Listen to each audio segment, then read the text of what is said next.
അപ്പോൾ ആ കത്തിയും കോടാലൊക്കെ ഇട്ട് ഞാനും കാക്കും കൂടി ഞങ്ങളുടെ സ്ഥലത്ത് ചെറിയൊരു തേക്കുണ്ട് കേട്ടോ, അത് മുറിക്കാൻ വേണ്ടിയിട്ട് പോവാണ്. അപ്പോൾ ആ കാടൊക്കെ വെട്ടി നല്ല ഉഷാറാക്കിയിട്ടുണ്ട് കേട്ടോ സ്ഥലം. ഇൻഷാല്ലാ വീട് പണി സ്റ്റാർട്ട് ചെയ്യണമെന്ന് വിചാരിക്കുന്നുണ്ട്. ഈ ഒരു സ്ഥലത്ത് 2 തേക്കുണ്ട്. ഒരു തേക്ക് കുഴപ്പമൊന്നുമില്ല, നല്ല സ്ട്രൈറ്റ് ആയിട്ട് നീണ്ടു പോയിട്ടുണ്ട്. അപ്പോൾ അതിനെക്കൊണ്ട് ബുദ്ധിമുട്ടൊന്നുമില്ല. പക്ഷേ ഈ ഒരു തേക്ക് എന്ന് പറഞ്ഞാൽ നമ്മളെ വീടിനോട് ചാരിയിട്ടാണ് വരിക. അപ്പോൾ അത് മുറിക്കല്ലാതെ ഒരു നിവൃത്തിയില്ല കേട്ടോ, അതുകൊണ്ടാണ് ഇത് കട്ട് ചെയ്ത് കളയുന്നത്. പിന്നെ എന്താ വെച്ചാൽ പണിക്കാരെ കൊണ്ട് എടുപ്പിക്കേണ്ട ആവശ്യമൊന്നുമില്ല കേട്ടോ. ചെറിയ തേക്കായതുകൊണ്ട് തന്നെ കാക്കു പറഞ്ഞു ഇത് ഞാൻ തന്നെ കട്ട് ചെയ്യാൻ പറഞ്ഞാൽ അങ്ങനെ കാക്കു കട്ട് ചെയ്യാൻ കേട്ടോ.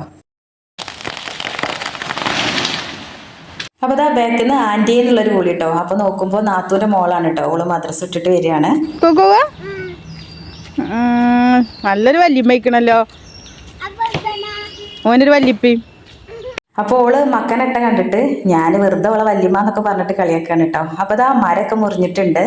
കാക്കുന് വെള്ളമാണെന്ന് പറഞ്ഞിട്ട് ഞാൻ അടുത്ത വീട്ടിൽ പോയിട്ട് വെള്ളമൊക്കെ കൊടുന്നെടുത്തു കേട്ടോ. അപ്പോൾ ഞാൻ വെറുതെ ഇരിക്കല്ലോ കേട്ടോ, ഞാൻ കാക്കുതുപോലെ കട്ട് ചെയ്യണ കമ്പുകൾ ഞാനൊരു സൈഡിൽ കൊണ്ടുപോയിട്ട് കൂട്ടിയിരുന്നുണ്ട് കേട്ടോ. അങ്ങനെ ഇതാ എല്ലാം ക്ലീനാക്കി ഞാനും കാക്കും കൂടിയും വീട്ടിലെത്തിട്ടോ. അപ്പോൾ സമയം ഒരുപാടായിട്ടുണ്ട് കേട്ടോ. കാക്കു ഇനി ചെന്നിട്ട് വേണം കടയിൽ പോവാൻ. അപ്പോൾ ഇതാ കുളിയൊക്കെ കഴിഞ്ഞിട്ട് കാക്കു കടയിൽ പോവാണ്.